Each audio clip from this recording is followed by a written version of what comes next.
Hi friends, ముందుగా అందరికీ శ్రావణ శుక్రవారం శుభాకాంక్షలు. శ్రావణ మాసం వచ్చిందంటే అండి మనకి యూట్యూబ్ నిండా కూడా ఈ రిటర్న్ గిఫ్ట్స్ అని అమ్మవారి రూపం పెట్టి పెద్ద పెద్దగా హడావిడిలో అంటే డెకరేషన్స్ అవి చేసేసి అంతా కూడా ఇదే హడావిడి కనిపిస్తూ ఉంటుంది ఈ మంత్ అంతా కూడా.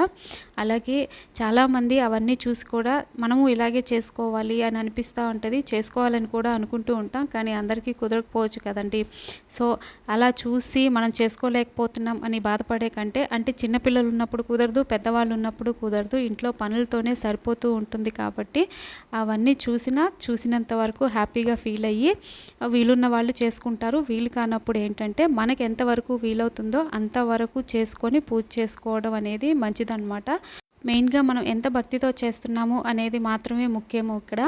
సో అందుకనేసి మీకు ఎంతవరకు వీలవుతుందో అంతవరకు తృప్తిగా అమ్మవారికి పూజ చేసుకోండి, ఏ హడావిడి లేకుండా.